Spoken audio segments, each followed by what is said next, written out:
Absolutely. Can you please just give us a little bit about your background and how you came to these beautiful meditations that you do? Certainly. I've been doing sacred sound, full moon and new moon evenings for really over 20 years now. My background is in yoga. I'm a certified yoga teacher, a certified meditation teacher. I've gone through several 4-year-long energy healing schools and a 4.5-year ordination program where I did my thesis on the healing powers of angels throughout all times, places, and religions. And angels are experienced, as St. Thomas Aquinas said, the angels predate all religions as we know them. And when you start to look into Christianity, into Judaism, into indigenous religions and cultures, you will always find the energetic archetypes of the angels, whether they're called angels or they're called different names. In our Christian, Judeo-Christian tradition, Archangel Gabriel is the angel revelation. It says, "Fear not, for I bring good tidings." Gabriel's the angel that came to Mary and said, guess what? Right? And she also came to Joseph in a dream and said, this is real with Mary. You can believe her. Have confidence and faith and trust in your wife. This is true. Gabriel was also the angel who dictated the Quran to Muhammad in the cave. So always Gabriel is the angel of revelation. He works with your third eye or sixth chakra. It's a wonderful process to just let Gabriel help you open there. So that being said, in 1991, before the first Gulf War, we were doing a meditation at the Baha'i Center of San Diego. I had no direct experience with angels. We were all meditating. The people were quite upset, nervous, and fearful on the eve of war. We intended to have a peace meditation, and boom, there's Archangel Michael in the room. Literally, the wave went through the room. People were moved like that, and we could all hear and sense Michael, who gave us a beautiful message about those times. So it was quite a strong, powerful evening. At the end of the evening, people said, "Can we do that again next week?" And I said, "I have no idea how we did it this week." Okay, so for about a year, I never thought it would happen again. It happened every week, and then it became a tradition. So that's kind of my experience and background. So I'd be happy to take any questions or hear if anybody has experiences. Richard. Yes.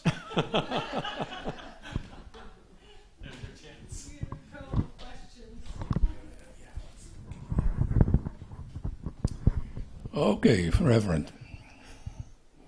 Now, you know, if you look at the energy of metaphysics, quantum physics, rather. The quantum physics, if you analyze it, it's the study of the smallest unit of energy that ever exists.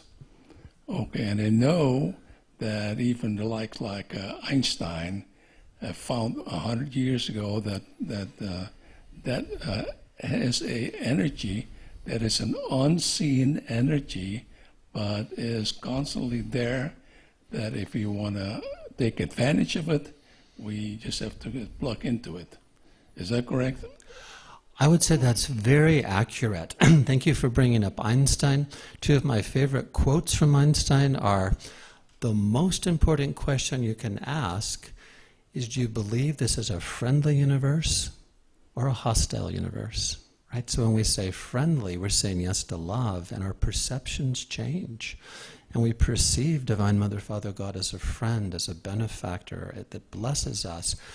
When we say hostile, then we get the flip side of spirituality and religions. We get ministers like Daniel Webster, who says you're sinners in the hands of an angry God, and God holds you like a spider over a flaming pit. In the slightest mistake, you'll be dropped in for eternal damnation. That's a pretty unfriendly universe, right? So you're talking about quantum physics. We're creating, right? We're creating our reality by our thoughts at that quantum level. The teachings of yoga and karma yoga say that your karmic seeds are from the millions and millions of thoughts that you have in this lifetime and every lifetime. And if you could see it energetically, every thought puts seeds in the field of your future. right? So when we're conscious of just what you're saying about how quantum physics really works, that we're creating a quantum reality that we will then enter, that's where quantum physics and the teachings of the rishis and the Upanishads and the Christian mystics all come together. Actually, it's very true what you're saying, but I was asking a question. So maybe you could explain that question. Sure. But what you said was absolutely true. So we all know that in order to quantify thoughts, we have to constantly give it sustained attention in order to get reality out of it. Is that correct? Yes. Okay, now, where I am confused, and that's normal, I walk around confused, okay? Sometimes at pace, especially with the wife wants you to do something, you act confused, it helps. Just kidding. It's my wife over there. All right, now, the question I have is about about angels. It's new to me. Actually, Dennis was the one that brought her up maybe a month ago, and I've been thinking about it. And knowing that we all have a, what's that angel that protects you? A main Guardian angel? your guardian angel. Yes. So how do we communicate with the guardian angel? And then Dennis says that there are a lot of other angels available. All you have to ask for it because those angels are unemployed. Get them to work. So could you elaborate on that? Yes, what a great question. So my experience of people, I've never met someone that didn't have more than one angel around them, a team of angels. So we're all given a guardian angel as part of the creation of our soul. This loving divine Mother, Father, God knows we're going to go on this journey of human evolution, knows that this is a pretty primitive planet, even though we have lots of gizmos and gadgets. We had dinosaurs on this planet for 250 million years. We've only had humans for a couple of 100,000. It's a relatively primitive part of the universe, and that we might need some help down here. So we also know that when we come to Earth, we're souls that literally have signed up for the equivalent of a Navy SEAL, Green Beret, Commando Spiritual Training Program. We're going to come down here and give it the max to evolve and grow as fast as possible. One time, so the angels, think of them as the loving thoughts of Creator put into a form that are more accessible to us while we're on Earth. If you think of how power is generated, you could think of a nuclear power plant, you could think of the Hoover Dam. Think of that as God, this incredible source of energy. We know if we were to touch one of those transmission towers, we would burn up like a potato chip, right? We would just fry like a bug on a bug light. So it stepped down from the highest levels of creation in perfect divine order. The angel, we would say at that nuclear power plant, is Metatron. Metatron is the angel above all angelic hierarchies. He's an angel of divine order. He's the angel of all information. And in this holographic universe, there's a divine order balanced at every level. The more we evolve as a human, the more power we can handle, right? So here we are in this room with these wonderful lights, with a computer that broadcasts. But that pure power would burn out every wire in here, right? Even for the computer, there's a little transformer, a little wall wart. It takes it down to maybe 12 volts, right? Instead of 100,000 or 10,000 in those lines. So what the angels do is they're carrying that information, grace, light of God. And that as we expand and grow, our capacity to bring in that light and that energy grows too. It's in perfect balance with our higher self. The higher self says, all right, you've enrolled in Earth School. We want you to grow, but we're not going to give you so much power that you burn up so much karma that you get thrown back, right? We're not going to get so much power to create so many problems that we really get set back. It's this fine balance. But the beauty of the angels is they're working with grace. Grace is divine dispensation. Grace dissolves karma. What really got me going on this was through yoga studies, coming across in the Bhagavad Gita, my single most favorite passage, where Krishna, He's talking to Arjuna. Arjuna's in a chariot. He's going to fight this great battle of light and dark. And remember, Arjuna did not want to do this. He said, those are my brothers and sisters. I do not want to attack them. I do not want a war. But here's this power of light and dark. And so Krishna says to Arjuna, even a little practice of this meditation will free one from dire fears and colossal sufferings. Right, so I'm underlining even a little, right? Yellow highlighter, Darren bending over the page. What kind of meditation is that? Well, that meditation is the same meditation that Jesus taught to his disciples. It's the same meditation Buddha taught to his followers, that Moses taught to his mystical teachers, that was embodied in the Kabbalah. It's the pranayama, the breath, where you're breathing energy in through your crown. You're breathing energy from Divine Father, from the solar logos through your crown, from Divine Mother, from the earth up through your root. It's merging in your heart. And it's bringing in grace and love and light. And it's freeing you from dire fears because you're feeling love, and colossal suffering because that grace is melting your karma. So the angels are given to us to help us walk in that grace, to feel and sense that grace, to keep us in the light, because this is a pretty primitive place. We can't experience the angels, and many people do. Any of your intuitive senses, some people are more clairvoyant, seeing. Some people are clairsentient, like, you get goosebumps and the hair raises, or you feel warmth. Other people are clairaudient, they hear. There are people who smell, like when the angels are around, they smell roses. When Mother Mary's here, they'll smell roses too. So one of your intuitive senses will be the strongest, and you can follow that and let it grow, and your other senses will develop too. So the angelic realm is always available, always present. That guardian angel is with us from lifetime to lifetime, right? She knows every thought, every word, every deed, every action from every lifetime, and she loves us unconditionally, completely. 100%, right? No judgment. Nothing critical at all. So it's that experience of love. About 78%, according to a Pew study, 78% of North Americans believe in angels, right? That's more than 7 out of 10 when you're walking around. Now, they said only 61% believe in our conventional sense of God or Christ or Buddha. So you might, well, why in the world do more people believe in angels than would believe in that God?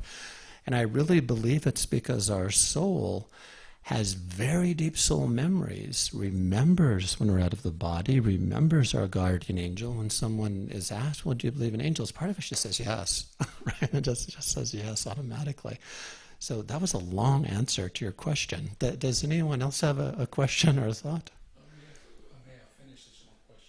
I'd like to ask too, just in case anyone else has one, because maybe someone else has a burning thought or a question, and then we'll come back. It's like it's you, Richard. Okay. All right. So this is part of the spiritual education, and that's why I'm glad that you were here tonight, so we can ask these questions to ask a PhD in angels, so to speak. Okay. All right. Now, this is all new to me and maybe to all of you. You all understand where all the angels come from, the energy and what have you and so on. What do we have to look for if we want an angel or guardian angel or angels come to us for help? So we'll ask. And Yes. now we're given signs. What kind of signs do we need to look for? What a great question, and people ask that a lot. So the simpler you are with this, the better. A little process like we did tonight where you close your eyes, lift your gaze to your third eye, and then stay very centered in your heart, and very simple. Become as childlike as you can. You might imagine, envision your guardian angel in any form or sense that you might come in. Be really open to any sense of color, any feeling of warmth, any feeling of love, light, or joy. Imagine yourself with a being that loves you unconditionally, that knows you completely, that only wants your very best at heart.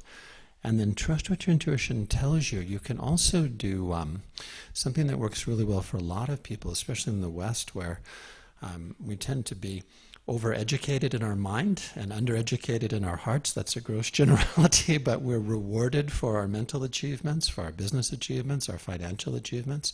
Not too many of us are awarded for our heart achievements. So we want to really open our heart. So one of the things that works really well is to do that, and then keep a pad and pen handy, or the recorder on your phone, and then just start to note any impressions you're getting. If you practice that for about a 21-day cycle, you'll find that what you write gets deeper and deeper. This is sometimes called proprioceptive writing. It's basically intuitive writing. And you just start writing.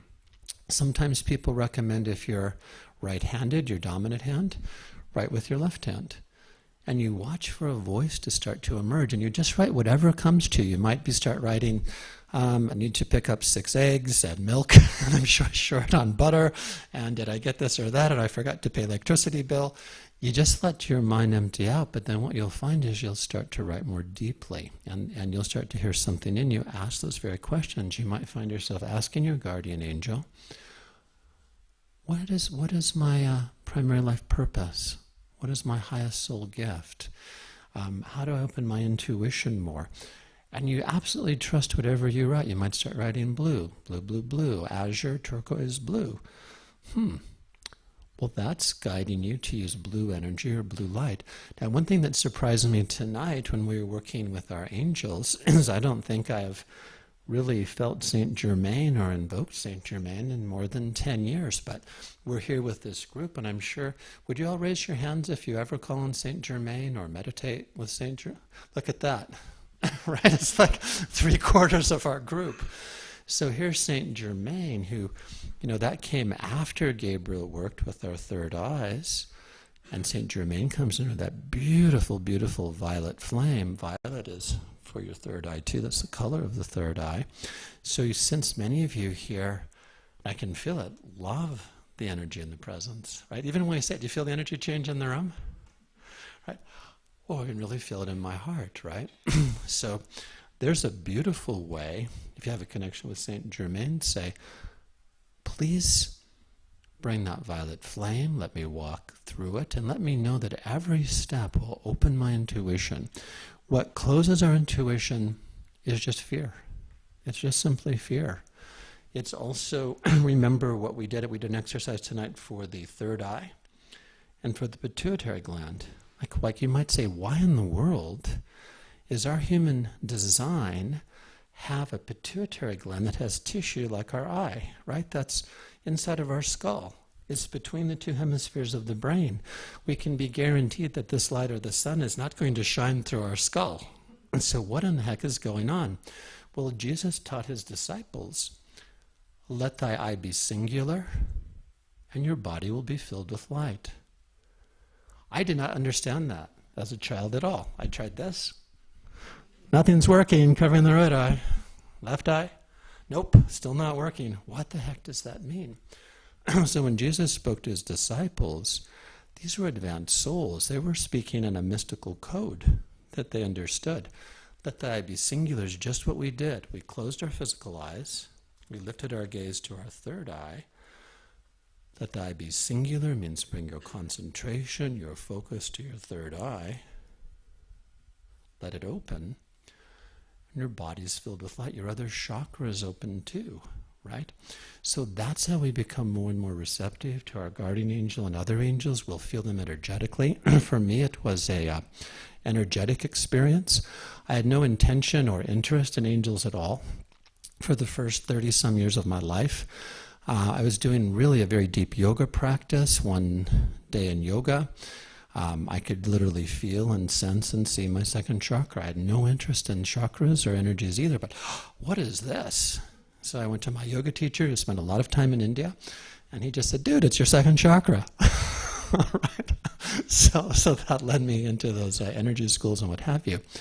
So as we let our intuition open, these experiences become more and more common. One time, I do a lot of work in the corporate world, in the corporate arena. I was speaking one time at a leadership retreat where the topic was trust in the workplace. And the person who introduced me, she usually introduced me purely as a corporate speaker. But somehow this time she said, this is Christopher Dilts.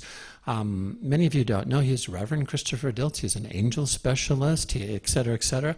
And I'm thinking, oh my God, in front of this whole room of people in button-down business suits and pantsuits, I've just, been basically called a witch in Salem or something, right?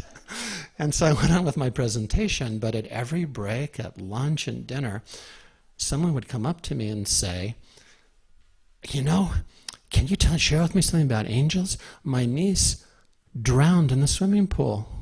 But when she was at the bottom of the pool, she said, and her guardian angel reached for her hand and lifted her up. The paramedics came, they revived her, and she remembered the experience and told us all about what does this mean? So as soon as we start to share about these things, people will come forward with their experiences. So this is meant to be, your guardian angel is meant to be as real to you as the chair you're sitting in, right? Closer to you than any friend that you have. And so you just build a relationship. If you don't feel a strong relationship right now, then just imagine a new neighbor move next door. Invite them over for tea. I've said this to people, just put an extra cup of tea out for your guardian angel and start to talk. It might sound crazy, but I guarantee within a month you'll be hearing things or seeing things back. Now, when these things start to happen, they're usually miracles. I say they're close as your elbow. You just weren't seeing them, right? All I had to do is turn a little to the left or a little to the right. Now, the other thing about angels is you never wear them out, you never tire them, they never say, oh boy, knock it off. You've been asking me for things all day long, all week long. So one thing that's fun, and Mari and I will do this, you call on your parking angel, and you say, parking angel, I'm on my way to somewhere, please arrange a parking spot. So if you do some fun, playful things where you don't have a lot at stake, right? It's not like, oh my God, I need a new job, or I need to cure cancer today. Just start with literally little tiny things where it can be fun. Just this week, I went to Encinitas and decided I'm going to go over to Torrey Pines. It's my favorite beach in San Diego. And you know that place where you can park before you enter the park? There's, half a mile, right? There's never any place to park there, right? People are waiting. They're like lined up to try to get a spot by the beach. And I'm driving along, and it's getting closer and closer to the end of the row. But I'm just going, no attachment. And then literally the second space to the park entrance opens up right when I get there. So you start adjusting to that. You start just saying, miracles want to fall on me like raindrops. And you just let it happen. I saw a question in the back. Could you pass the mic back here for a moment? And when you get the mic, what is your name? Hi, my name is Aaron Garcia. Hi, Aaron. So I definitely had some profound experiences in meditation. And we're talking about ascended masters. We're talking about angels, archangels, guardian angels. There's a lot of them, as I'm understanding.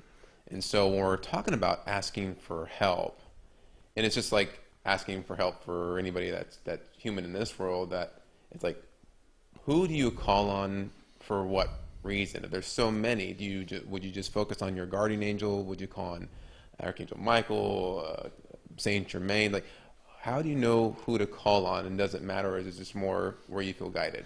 What a great question. So think about your cell phone, right? We get the best signal when we've got all 5 bars, right? The closer we are, the closer we are to source. So what I love to do, what came to me after that very first experience with Archangel Michael, is the angels showed me what they call the angelic diamond matrix. This is like a Merkaba, like those 2 pyramids. One pyramid is up, one is down. If you think of a Star of David that people wear, it's a 3-dimensional Star of David.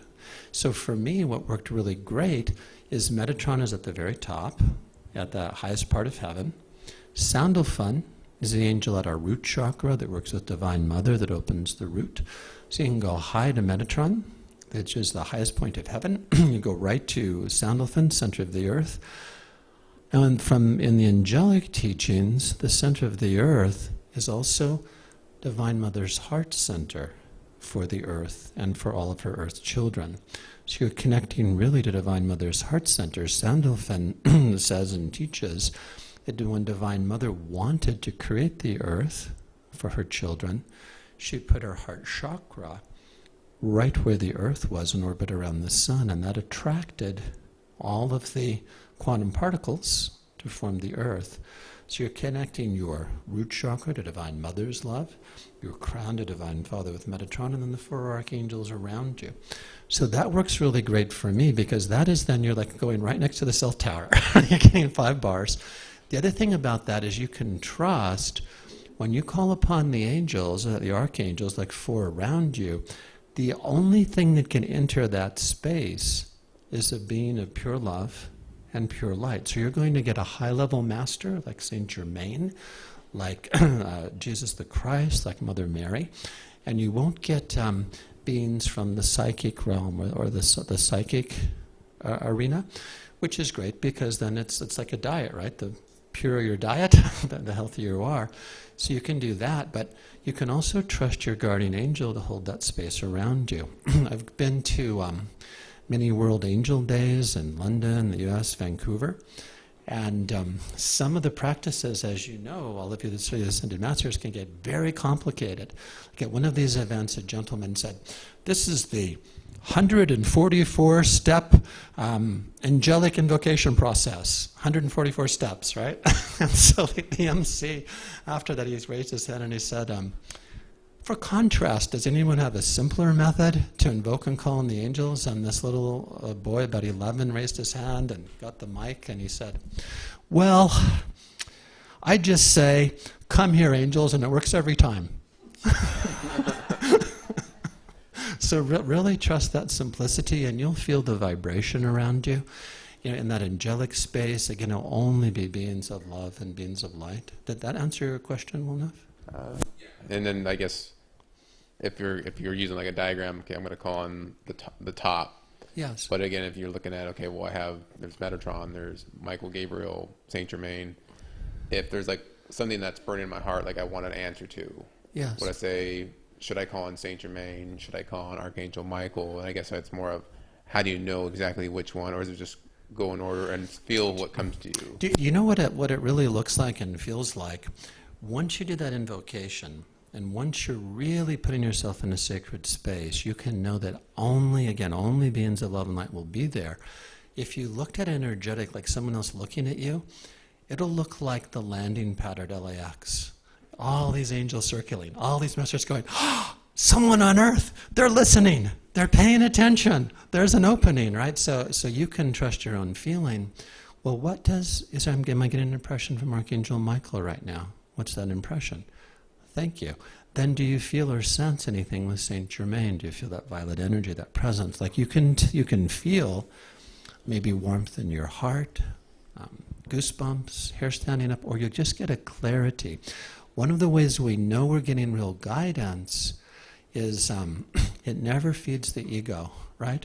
Like if Saint Germain comes, or Archangel Michael, they never go, "Hey, dude, you're going to be on a ticker tape parade down Manhattan. Everyone's going to be around you. They're going to be, you're going to be the greatest hero of the world." It'll be more like, "Oh, right at your elbow is this business opportunity," or "Here's this change for your diet," or maybe you feel like moving. So you're going to get that. Now, what I said about writing it down, the more you practice this, the steadier it gets, the more confident you get, and the more you just start to accept it. Also, the more your third eye, your intuitive abilities open, and the less distracted you are by things around you. Thank you. You're welcome. Any other questions, thoughts, experiences of angels? Yes. And what is your name? Veronica. Veronica. Well, earlier you mentioned, or you told a story about the child drowning. Yes. Well, that happened to me. Oh, it did? Okay. That may be why I told that story tonight. So I did fall in a pool, and I was probably underwater 2 to 3 minutes, and my dad was in the pool, but all the way on the other side. And he saw the color of my bathing suit, and he swam across, and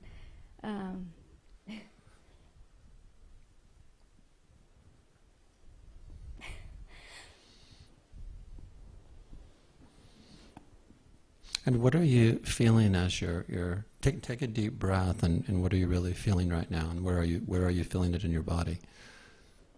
Right in Right in the heart yeah. center, right? Yes. But I feel the connection to the angel, because like there's no way here that I would be able to be alive without brain damage or being underwater for that long. I just know that there was an angel, and I did call on them as I got older, for certain situations, and asking for help. Please help me, especially in relationships.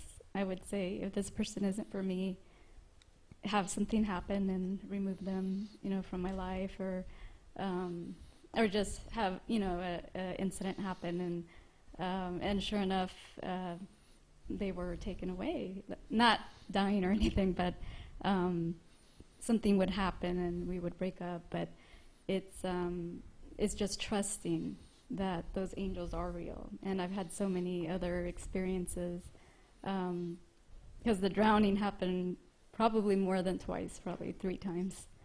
And I always joke around and say I was kicked out of heaven.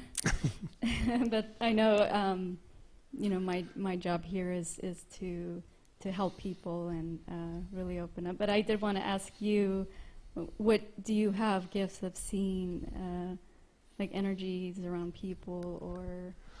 Yes, and that gradually developed and opened over the years. So first, let's just note that out of all of the literally hundreds and hundreds of angel stories I could have told tonight, I told the one about the young girl in the pool. So that's our intuition working, right? That's making it very real right now. It's a confirmation. A lot of times when I'm working one-on-one with people, I'll say something I haven't said in 20 or 30 years that has some special meaning for them. And so our angels know that no matter how evolved or mature we are, we're still like that little 4-year-old, right, that just went to mommy and said, "Do you love me now?" And mommy says, "I just told you I loved you 5 minutes ago." "I know, but do you love me now?" Right? That we really need this kind of constant reminder and connection.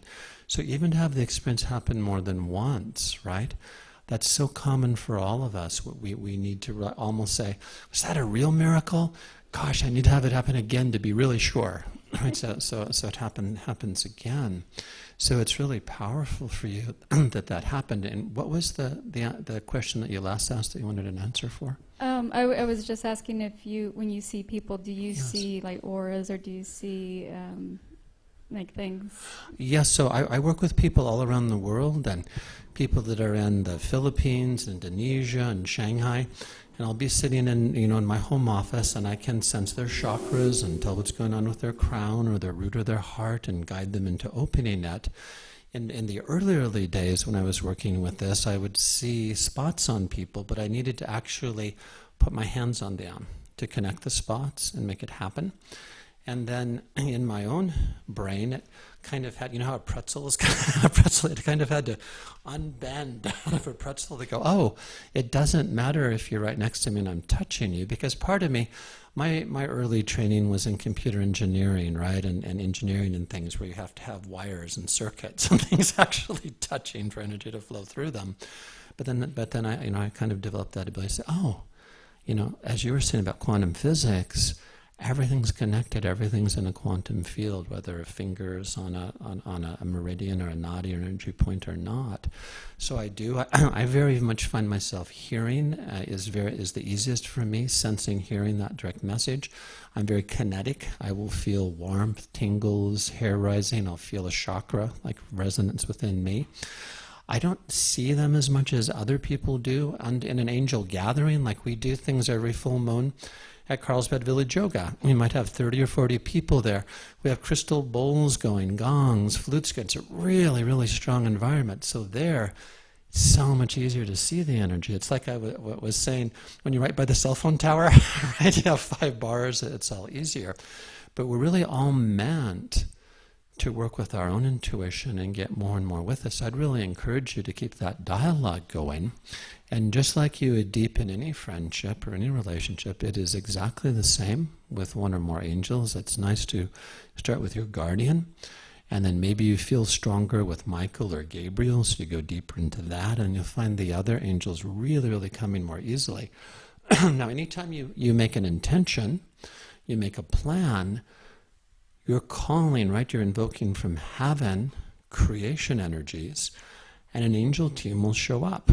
So if you look at this at the metaphysical level, if you made a plan, like if you said, I want a beautiful new home by the beach, it's almost like you called up an architect and a general contractor and construction, and you said, start building my house, because everything starts first at the spiritual level, then energetic, then vision, and then last in the material world. So you could imagine here starts this whole process, this whole construction crew is showing up, but then you start to have doubts and fears. Well, maybe I couldn't have a beach house at the beach. Maybe, with real estate prices, it needs to be 30 miles inland or something.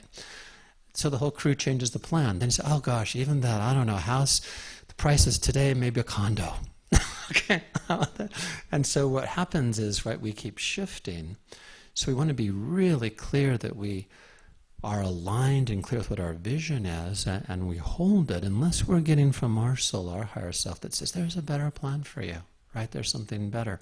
So know that when you put those thoughts in motion, creation wants to express through you. When our soul incarnates, when we come to earth, we're learning to always be more powerful creators. So thank you so much for sharing the pool experience. Any other questions or thoughts, or should we complete now? Just quickly, I want to thank you so much for being here. The broadcast is going to turn off in about 5 minutes. And Reverend Christopher, if you would do the closing invocation and blow the candle out, and then we can have some watermelon and some fellowship. Maybe, if anybody has any questions, they can ask you privately after that. Well, thank you everybody for being here. It's such an enlightening evening, and I learned something really important for me that was like really key for me that I'm going to keep and work with and myself from you. Thank you so much. All right, well, let's really go into a deep place again of gratitude, appreciation, and thankfulness. So we'll close our eyes for a moment, lift our gaze to the third eye, center in our hearts.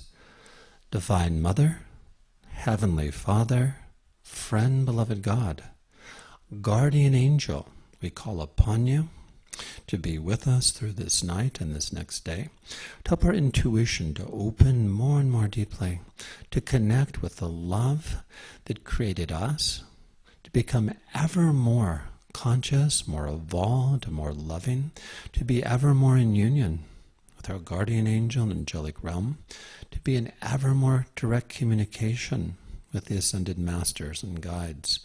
We thank you for this opportunity of being together tonight, that in our community and our coming together, our call for this love increases many, many times over.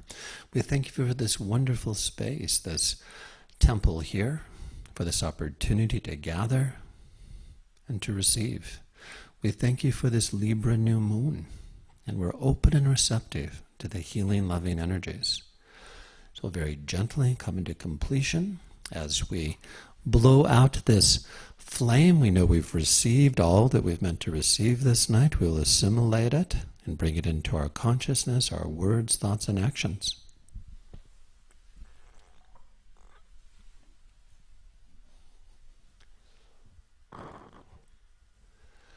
Om and Amen.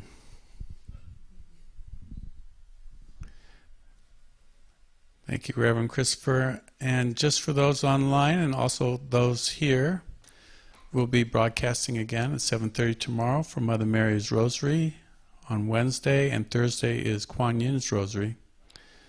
God bless you all. Thank you so much. It's such a magical evening of light and joy and wisdom. Good night, everybody.